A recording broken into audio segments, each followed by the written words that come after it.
오늘은 성경 개관설교 53번째 시간 거짓된 종말의 소식 중에서 라는 제목으로 데살로니가 후서의 말씀을 나눌 때 귀한 하나님의 은혜가 있기를 소원합니다. 한 주 동안 성도님들 평안하셨습니까?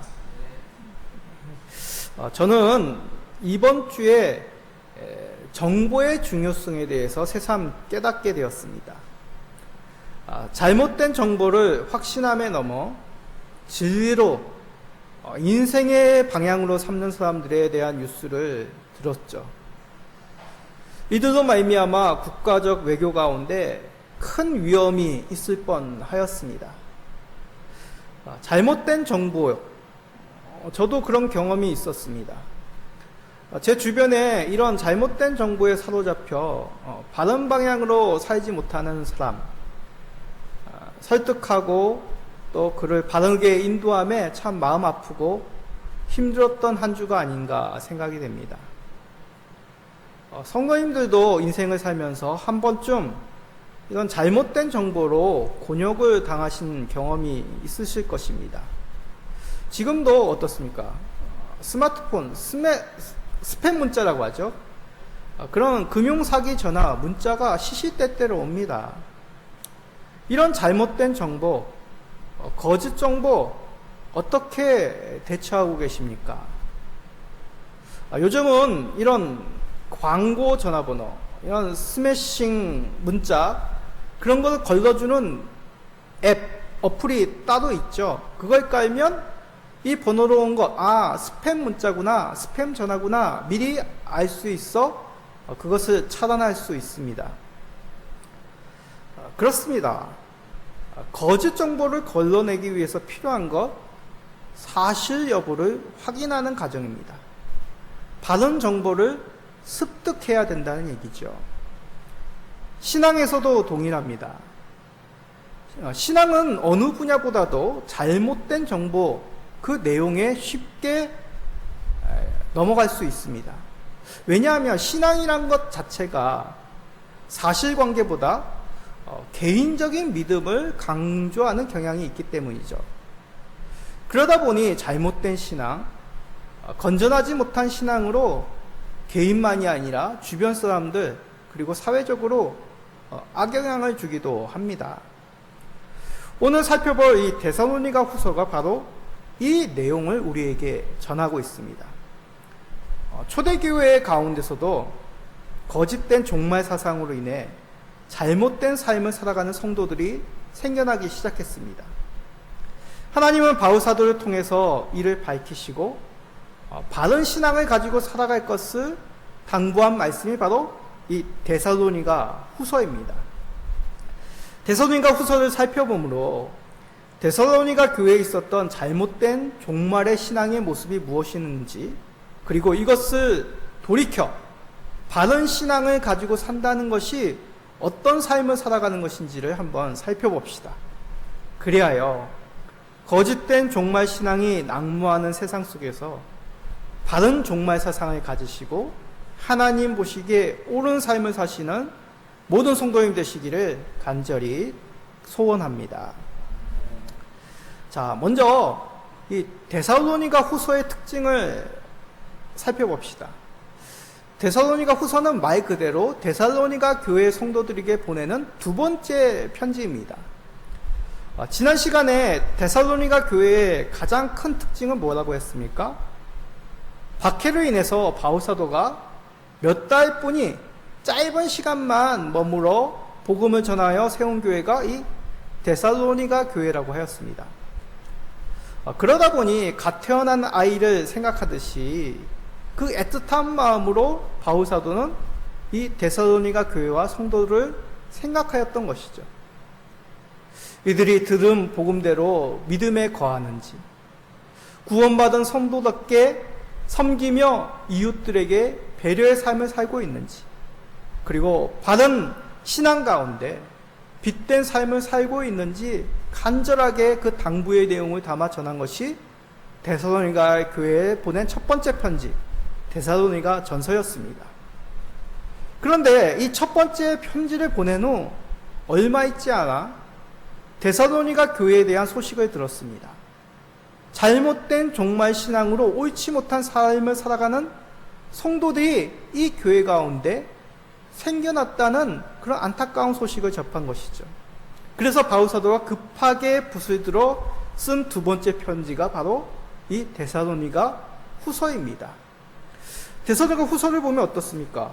내용이 무척 짧습니다. 석장뿐이 안 되죠. 이 석장이 짧은 편이지만 어떤 성경보다도 더 집중적으로 바른 종말의 신앙이 무엇인지를 담아내는 말씀입니다. 자, 바른 종말의 신앙, 그 말씀을 살피기 전에 종말이라는 뜻을 생각해 봅시다. 예수님께서 우리의 죄를 위해 죽으시고 부활하셨음을 믿으십니까? 예. 종말이란 예수님이 부활하시어 하늘로 승천하심부터 재림하시기까지, 그 올라가신 그 모습 그대로 다시 내려오시기까지 그 기간을 신학적 용어로 종말이라고 하는 것입니다. 그러면 우리는 성경적 관점에서 어떤 시대를 살고 있습니까? 종말의 시대를 우리는 살고 있는 것입니다. 이 종말의 시대, 그 특징 중 하나가 믿는 자를 향한 박해가 일어나고 있다는 것입니다. 세상이 왜 믿는 자를 향하여 박해를 하겠습니까? 바로 믿음 때문입니다. 신앙 때문이죠. 이 초대교회 당시도 마찬가지입니다. 유대인들은 나사렛 예수가 구세주라고 생각하지 않습니다. 지금도 마찬가지입니다. 그들의 눈에는 단지 하나님을 모독한 사람에 불과한 것이죠. 이방인들의 입장에서는 어떻습니까? 이 초대교회 당시에 이방인들이 살아간 지중해 주변은 로마 제국에 휘하였습니다. 유럽과 소아시아, 그 로마 영토 도시 곳곳마다 그리스 신을, 로마 신을 섬기는 신전이 가득하였고 황제를 숭배하는 그런 문화가, 신전이 가득하였습니다. 그러니 자연스럽게 하나님만을 섬기는, 예수가 그리스도요 구세주임을 믿는 그리스도인들은 핍박하였음이 당연하죠. 로마 네로 황제부터 콘스탄티누스 황제까지 기독교를 로마가 공인하기까지 약 300년 동안 크고 작은 박해가 그 역사 가운데 계속 반복되었습니다.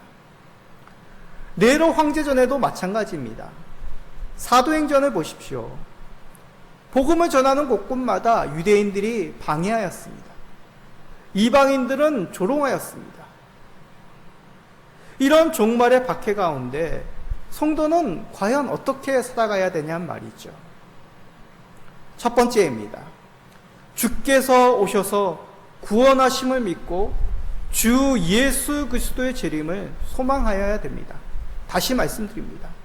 종말을 살아감에 있어서 우리 성도는 주께서 우리를 구원하시고 우리에게 그 놀라운 하나님의 나라에 들이시는 그날이 오실 것을 소망하며 기다려야 된다는 것입니다.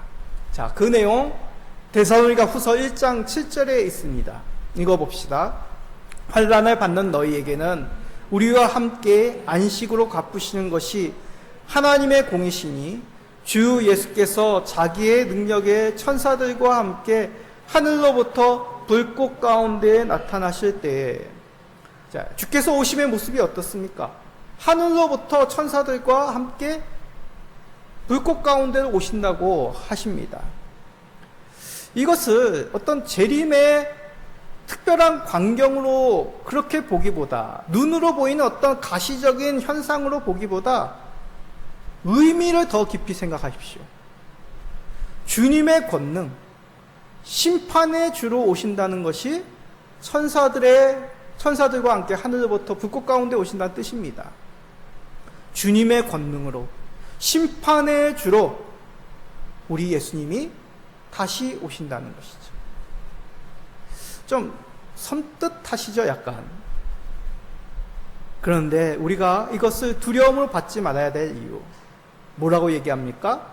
환난을 받는 너희에게는 우리와 함께 안식으로 갚으시는 것이다 라고 얘기합니다. 무슨 말입니까? 예수 그리스도의 복음으로 인하여 성도들에게는 주 예수 그리스도의 오심이 무엇이라고요? 심판, 멸망의 심판이 아니라 안식으로 초대하는 초대장이라고 얘기합니다. 안식이 무엇입니까? 쉬는 것입니다. 억압에서 해방되는 것입니다. 우리가 이 땅 가운데 눌려지는 그 죄지의 이 여러 가지 사건과 두려움의 짐으로부터 자유케 되는 것입니다. 어떻게 해요? 예수 그리스도께서 오실 때 말입니다. 뿐만 아닙니다. 주 예수의 이름이 영광을 받으시고 우리도 영광을 받는 날, 그날이 바로 주께서 오시는 날이라고 말씀하십니다. 자, 1장 12절을 읽어봅시다. 죄송합니다. 데살로니가 후서입니다. 데살로니가 후서 1장 12절. 우리 하나님과 주 예수 그리스도의 은혜대로 우리 주 예수의 이름이 너희 가운데서 영광을 받으시고 너희도 그 안에서 영광을 받게 하려 함이라. 눈을 감고 한번 상상해 보십시오. 주께서 하늘 문을 여시고 강림하십니다. 그 강림하시는 날 두 팔을 벌리고 이렇게 말씀하실 것입니다. 그래, 진우야, 너로 인해서 내가 영광을 받았다. 그러니 너도 이곳으로 올라와 나의 영광에 참여하여라.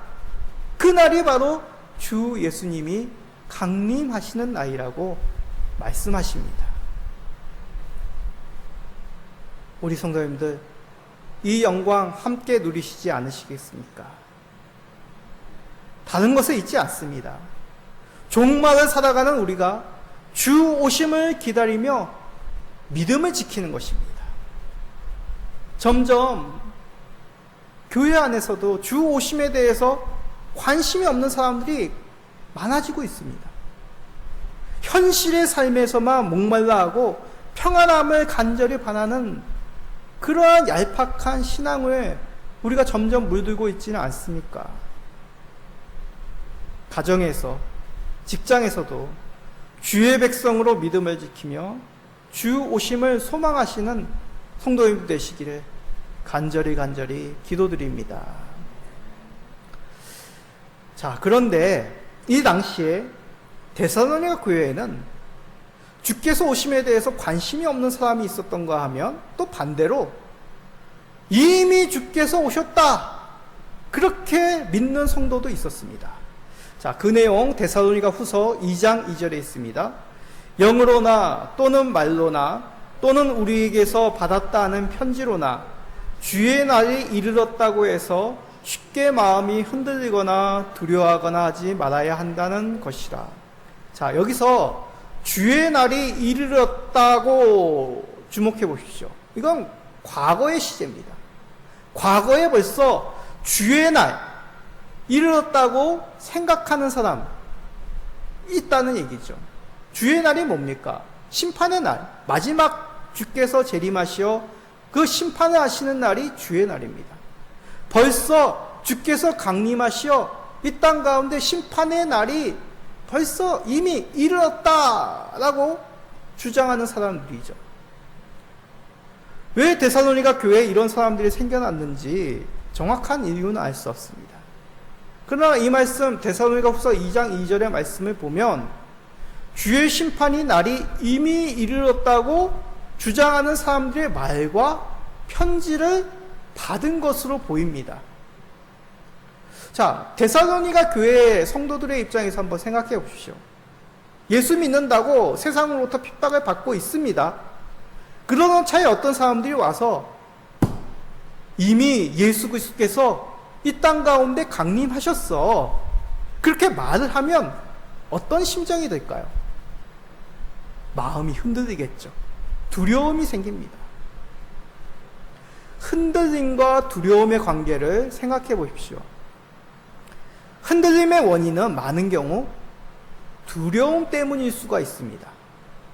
두려운 소식을 들을 때 사람들은 그 소식이 참인지 거짓인지를 알아보기보다 먼저 두려운 마음을 품을 때가 참 많습니다. 앞에서 말씀드린 요즘 한창 사람들을 힘들게 만드는 전화 금융 사기를 한번 생각해 보십시오. 상대방이 두려움을 가지도록 거짓말로 계속 정신없이 만듭니다. 그러면 그 내용의 두려운 마음에 전화기 너머로 들려오는 말대로 따라다 큰 피해를 당하죠. 이와 비슷한 일을 저도 들은 적이 있습니다. 예전에 강두사 시절 섬기던 교회에 어떤 집사님으로부터 이런 얘기를 들었습니다. 하루는 모르는 번호로 전화가 왔습니다. 받았더니 대뜸 혹시 교회 다니시지 않습니까? 깜짝 놀라죠. 제가 교회 다니는지 어떻게 알았습니까? 누구세요? 제가 어제 꿈을 꾸었는데 집사님께 전화하여 도와주라는 천사의 메시지를 들었습니다. 그래서 급하게 이렇게 전화를 하였습니다. 수상한 마음이 들죠. 근데 한편으로는 꿈에 보았다, 천사의 얘기를 들었다, 급하게 도와주라고 하였다. 사람이 순간적으로 두려운 마음도 듭니다. 집사님은 두려운 마음도 들었지만 다른 것을 생각하기보다 목사님께 받은 교훈, 이런 전화는 통화하지 말고 바로 끊어버려라 라는 생각이 들었다고 합니다. 그래서 대답도 하지 않고 바로 전화를 끊어버렸다고 합니다. 어떻게 상대방이 이 집사님을 알았을까요?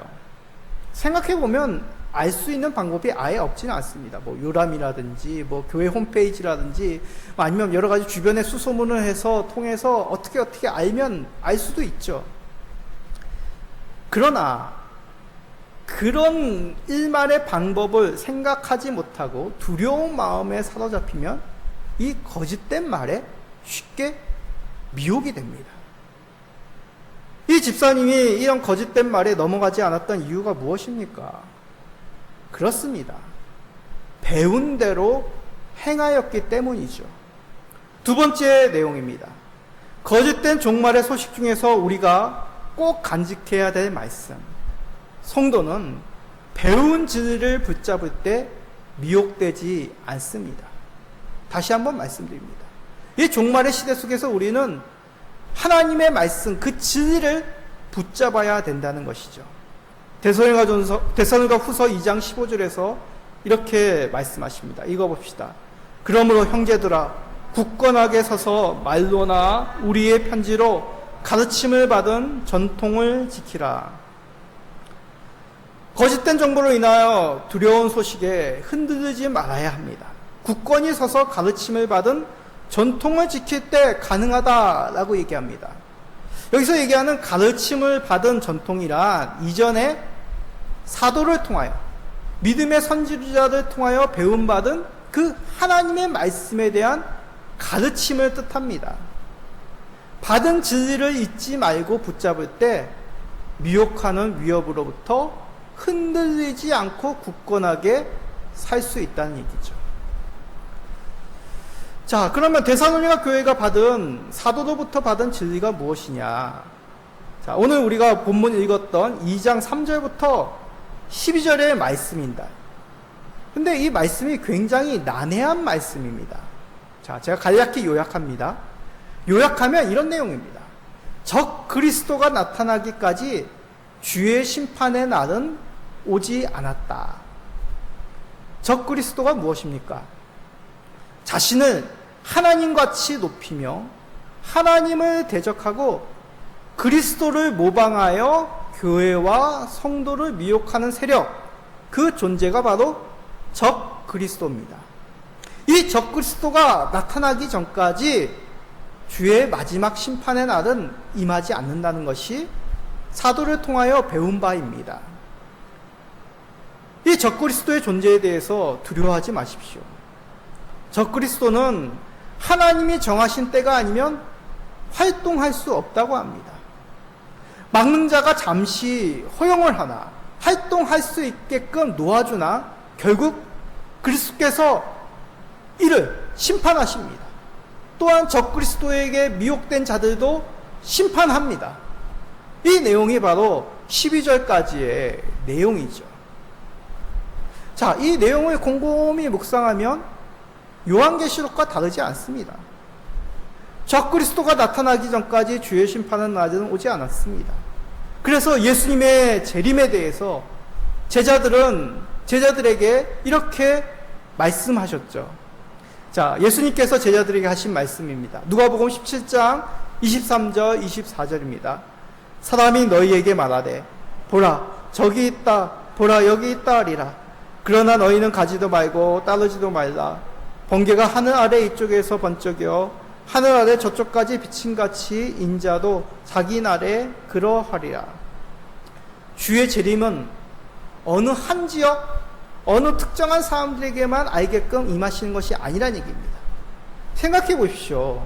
어떤 특정한 사람들에게만, 어떤 특정한 지역에만 주의 재림이 임하였다? 주의 심판이 임하였다? 그러면 그곳에 없는 사람, 그 시대에 살지 않는 사람은 어떻게 된다는 말입니까? 아니, 주 예수님께서 손이 짧아서 구원하지 못하는 사람, 심판하지 못하는 사람이 있다는 뜻입니까? 아닙니다. 살아있는 모든 사람만이 아니라 죽은 자까지도, 이미 육체가 식어 이 땅에 묻힌 자들까지도 일어나 주 예수님께 심판을 받는다고 말씀하시지 않았습니까? 그래서 예수님이 뭐라고 비유로 말씀하십니까? 번개가 이쪽에서 번쩍여 저쪽에 비침같이 주의 심판이 이를 것이다. 그러니 여기 있다 저기 있다 하는 곳에 굳이 쫓아다니지 마라. 그러기에 우리는 거짓 종말의 소식을 분별하여 바른 진리를 붙잡아야 되는 것입니다.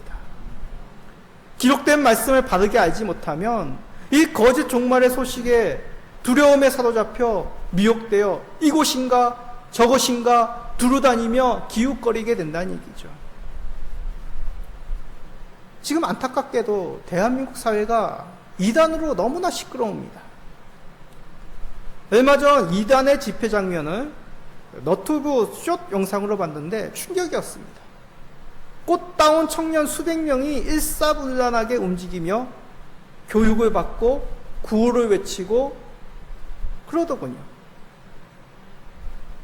거짓된 내용으로 요한계시록을 강해하며 이 모임에 들지 못하면 심판을 받을 것이라는 그런 거짓된 말에 두려움에 휩싸여 이 조직에 올가 메어진 것입니다.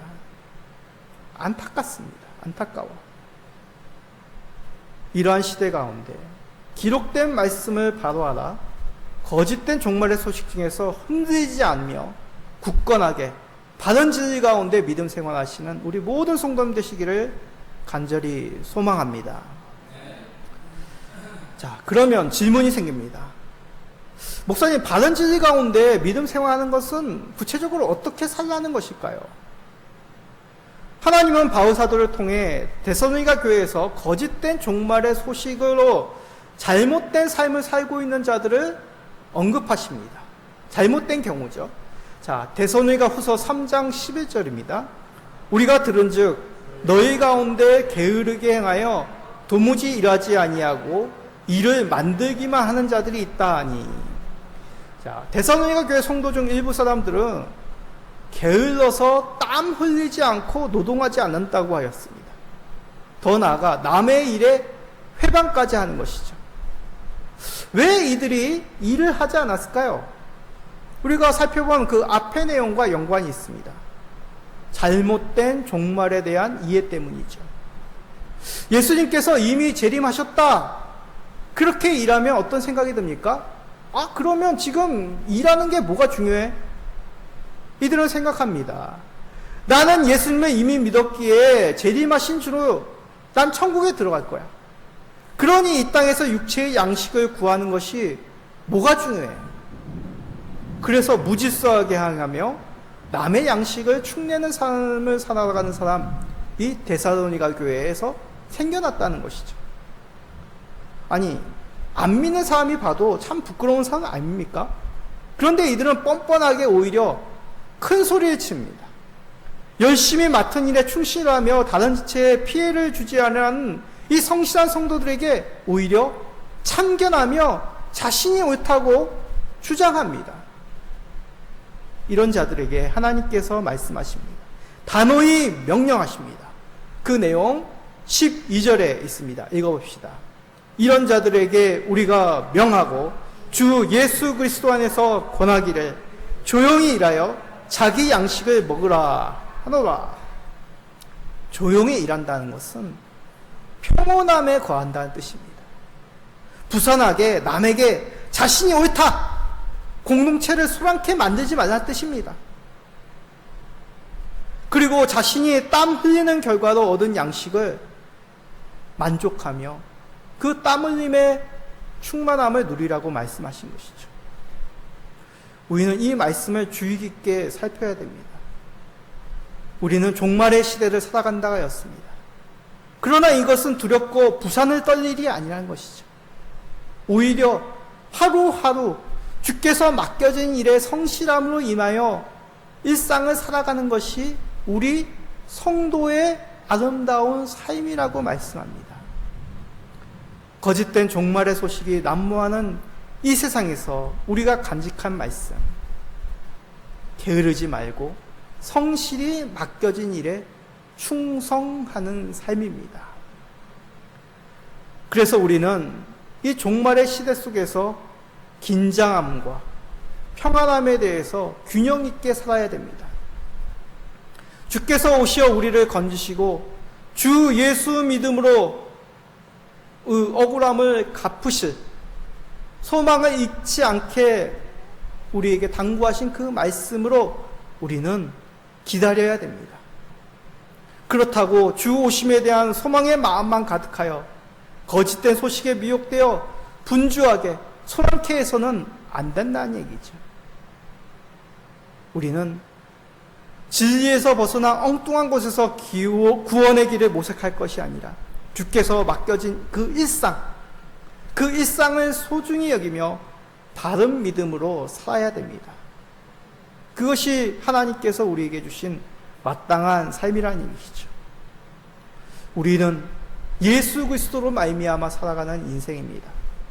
주 예수 그리스도께 우리의 준생의 주도권, 우리의 삶의 주도권을 둘 때 삶을 소중히 여기며 살 수 있는 그 긍정적인 삶을 살아갈 힘을 얻게 됩니다. 그래서 바울 사도는 데살로니가 교회와 성도들을 위해서 이렇게 기도하죠. 자, 데살로니가 후서 3장 5절입니다. 주께서 너희의 마음을 인도하여 하나님의 사랑과 그리스도의 인내에 들어가게 하시기를 원하노라. 주께서 우리를 인도하십니다. 하나님의 사랑과 그리스도의 인내로 들어가게 하십니다. 주와 함께 하지 않으면 우리는 거짓된 종말의 소식에 쉽게 마음을 뺏기고 세상의 핍박에서 믿음에 벗어나게 됩니다. 오직 예수 그리스도를 믿음으로 이미 우리는 구원을 얻었으며 또한 아직 주께서 강림하시지 않았기에 소망 가운데 긴장을 늦추지 않고 믿음에 힘써 구원을 이루는 삶을 살아야 되는 것이죠. 반드시 주께서 오시어 우리를 구원하실 것입니다. 이 불완전한 육신을 변화하여 우리를 주의 나라에 드리게 하실 것입니다. 이를 기다리시며 거짓된 종말의 소식 중에서도 바른 믿음으로 살아가는 성도님 되시기를 예수 그리스도의 이름으로 축복드립니다. 아멘.